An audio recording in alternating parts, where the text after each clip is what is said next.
अस्सलाम वालेकुम दोस्तों, उम्मीद करता हूँ कि आप सब लोग खैरियत से होंगे। दोस्तों मेरी आज की वीडियो बहुत ज़्यादा अहम है। आज की वीडियो में आपको बताऊंगा कि आप पाकिस्तान से रोमानिया का वीज़ा कैसे अप्लाई कर सकते हैं और किस एजेंट से आप अप्लाई कर सकते हैं और इसका टोटल कितना टाइम लगता है वीज़ा अप्लाई करने में। वर्क परमिट कितनी देर बाद जो सा आपका इशू होगा और उसके बाद जो सा आपकी जो सी अपॉइंटमेंट आपको कब मिलेगी। आपको इंटरव्यू आप जो जब देने जाओगे एम्बेसी, उसमें कौन कौन से सवाल पूछे जाते हैं। उसके बाद दोस्तों आप रोमानिया जब पहुंचते हैं तो उधर कंपनी का जो है उसके बारे में आपको बताऊंगा, कंपनी कैसी होती हैं, वहाँ पे रोमानिया में काम है या नहीं है, वहाँ पे बंदा कितने घंटे काम करता है और कितने पैसे कमा सकता है, रोमानिया की जो करेंसी है वो ली है, और अगर कोई बंदा रोमानिया से आगे यूरोप कंट्री में आना चाहता है तो वो कैसे आ सकता है। तो दोस्तों आज जो सा मैं इधर शहर में आया हूँ उदीन, तो इधर मुझे जो सा एक पाकिस्तानी भाई मिले हैं कस्तूरा के बाहर, तो वो इधर अपनी हजीर करवाने आए हुए थे। तो जब मेरी इनसे बात हुई है तो इन्होंने बताया कि हम जो है पाकिस्तान से रोमानिया गए हैं और रोमानिया हम तकरीबन 2 3 से 4 मंथ उधर रहे हैं।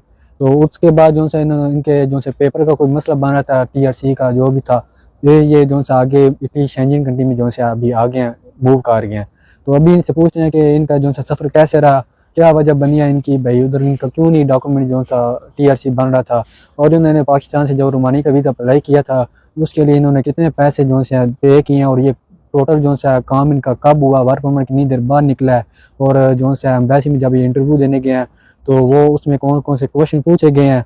तो इससे जो जितनी भी मुकम्मल इन्फॉर्मेशन है आज इनसे पूछते हैं। तो अस्सलाम वालेकुम सुभान भाई। वालेकुम अस्सलाम। अच्छा सुभान भाई, आप ये बताएं कि जब आपने पाकिस्तान से रोमानिया का वीज़ा अप्लाई किया था जी, तो आपने किस एजेंसी से अप्लाई किया और एजेंसी से इसके अप्लाई लिए किया। कितने पैसे आपके जो से लगे हैं और कितनी देर में आपका काम हुआ है। ठीक है नुमान भी, जैसा कि मेरा नाम सुभान मलिक है और मैं इस्लामाबाद का रहने वाला हूँ। तो जो एजेंसी की बात है वो उस दोथर इंटरनेशनल एजेंसी है। तो हमने उनसे जब बात की रोमानिया की तो उन्होंने हमें बताया कि आपका काम 8 से 9 महीने में हो जाएगा। ठीक है, तो हमारी डील उनके साथ 12 लाख में हुई थी। ठीक है, तो फिर हमने डॉक्यूमेंट्स दिए तो 5 महीने बाद मेरा वर्क परमिट आ गया था।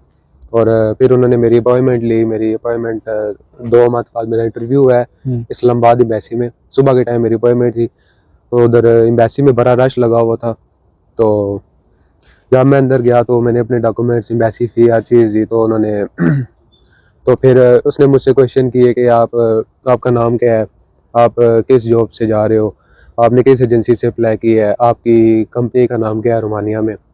ठीक है, तो आपकी सैलरी कितनी है रोमानिया में। तो सही है। उसके बाद फिर इंटरव्यू दे के तकरीबन 10 दिनों बाद मेरा वीज़ा आ गया। टोटल तो जो प्रोसेस आपका कितना कंप्लीट हुआ, कितने टाइम में? तकरीबन मेरी फ्लाइट 2 महीने बाद वीज़े की हुई थी, तो 10 महीने मेरे लग गए थे तकरीबन। तो फिर जब मैं रोमानिया आया तो इसके कितने आपने पैसे पे किए टोटल, इसमें टिकट वगैरह भी शामिल थी? हाँ, 12 लाख में इसमें एम्बेसी फ़ी भी शामिल थी, टिकट भी शामिल था और प्रोटेक्टर फीस भी, हर चीज़ शामिल थी। तो जब आप रोमानिया पहुंचे तो उधर जो जिस कंपनी में आपने काम किया वो कंपनी कैसी थी?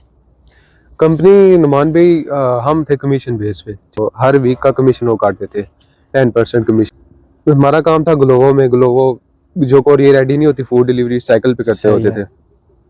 तो दिन के 15 से 20 ऑर्डर बंदा करे तो तकरीबन 500 लीव बचा सकता है। 500 सारे यानी कि एक्सपेंस निकाल के सब कुछ बचत हो सकती है, वो मेहनत पे डिपेंड होता है। फिर उसके बाद 3.5 महीने मैंने काम किया उधर। तो आने की वजह मैन ये बनी है मेरी के उधर TRC का मसला बन रहा था, डॉक्यूमेंट्स का। उधर रोमानिया में आप कितना अर्सा आपने ये काम किया है?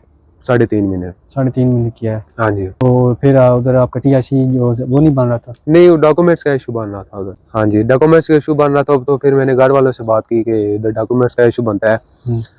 तो फिर उन्होंने एजेंट से बात की, तो मैंने बोला मैंने इटली जाना है, तो उन्होंने इटली की बात की। तो फिर उन्होंने 3000 में डील की थी उन्होंने एजेंट से, जो पाकिस्तानी 9.5 लाख बनता था रेट के हिसाब से।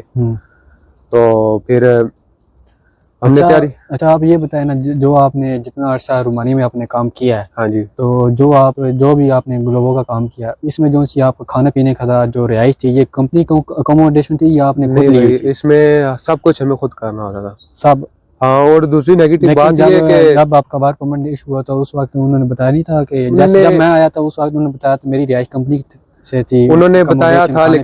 लेकिन मुझे एक और बात थी कि TRC अप्लाई जो बात थी वो भी पैसे मांग रहे थे, 200-250 यूरो बनता था। अच्छा, TRC के पैसे भी मांग रहे थे। उसके बाद दूसरी जो बात है, मेडिकल का इशू बनता था। अगर कोई बंदे को चोट भी लग सकती है, साइकिल पे जैसी बात बंदा होता है तो वो अपने खुद ही कराना पड़ता है उधर प्राइवेट ही।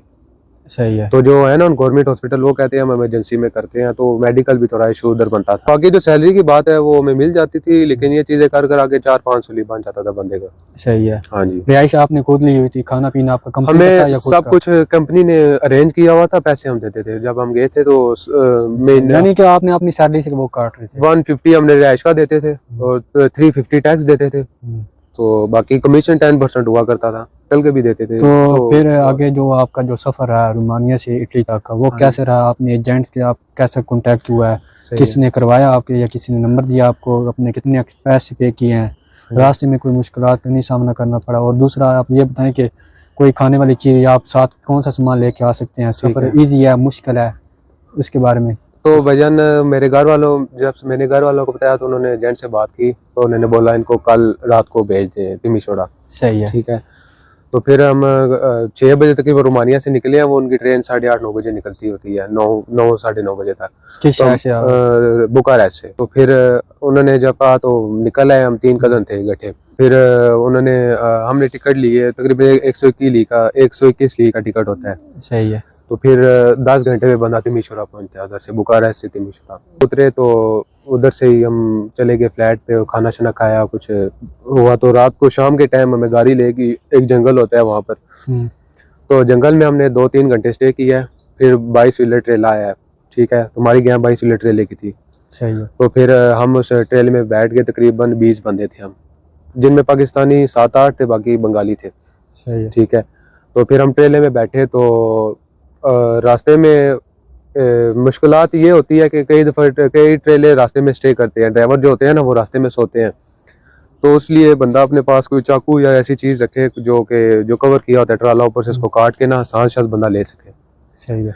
ठीक है। तो बाकी हम तकरीबन अंदर यानी कि आपको क्या खाने में रखा था, आप इजी थे अंदर सारे? नहीं, वो सामान 22 व्हीलर जो होता है ना ट्रेला, उसके आधे में इस तरह सामान पड़ा होता है, उसके ऊपर बंदे बैठते हैं। ठीक है। ऊपर वो कवर कर देते हैं। सही है। ठीक है। बड़ा इजी आए थे हम। तो फिर हमने अंग्रेज स्टे किया था, 8 घंटे हमारा स्टे हुआ था। ट्रेल है की जगह रुका रहा था, वो भी दिन को रुकता है, गैम रात को चलती होती है। तो 7 बंदे को पानी तकरीबन 3 लीटर रखना चाहिए कम अज कम। सही है। वो पानी बहुत उधर जरूरत होती है। पैसे कितने अपने पास होने चाहिए जो बंदा आगे? या हमारी गैम थी डायरेक्ट इटली की, तो हमारा 1 रुपया भी नहीं लगा इटली पहुंचने के लिए। बहरहाल एहतियाती तौर पर अपने पास बंदे के पास कितने पैसे होने चाहिए? मेरे हिसाब से 500-600 यूरो होना चाहिए अपने पास। हाँ, 500-600 यूरो होना चाहिए। जिनके तलक नहीं, जिनके और रिलेटिव, उनका कोई मसला नहीं होता वैसे। तो फिर हम हंगरी 8 घंटे स्टे किया, फिर सीधा 6 घंटों में हम इटली पहुंच गए थे। सही है। इधर आपको ट्रेलर वाले ने कहाँ पे उतारा? इधर सग्रादो शहर में उतारा था हमें। ठीक है। सही है। तो इधर हमारी जानने वाले थे उदीने में, तो उनसे कांटेक्ट किया, तो हम उदीने आए। तो फिर हमने अजील के लिए अप्लाई किया। 20-25 बंदे थे, वो टाइम दे रहे थे। शुक्र है हम तीनों कज़नों की अजील हो गई है इधर। सही है। तो फिर अभी आपसे रब्ता हो गया, तो आपने भी प्रोसेस में बताया है कैंप का, तो बड़ी। इधर अभी आप कहाँ रह रहे हो? इधर अभी दोस्त के पास हम रह रहे थे। हाँ जी। तो कैंप वाले जो आपने अभी अप्लाई किया आप कह रहे हैं, तो उन्होंने क्या बताया कब तक मिल जाएगा? कैंप का जो इधर पूरे इटली में रश बनी हुई है, तकरीबन वो कह रहे हैं कि 4 से 5 वीक लग सकते हैं बंदे के। सही है। तो कस्तूरी के बाहर क्या रश लगा हुआ है? झील अभी का क्या कंडीशन है? इधर तो मेरे ख्याल में बंद कर दिया नहीं, झील मुश्किल से कर रहे हैं अभी मोदीने में। आपकी कितने दिनों में हुई है? मेरी तो मुझे तो आप आज मिले, आपने कहा मेरी अजील होगी है। हाँ, मेरी तो तकरीबन दूसरे दिन ही होगी थी।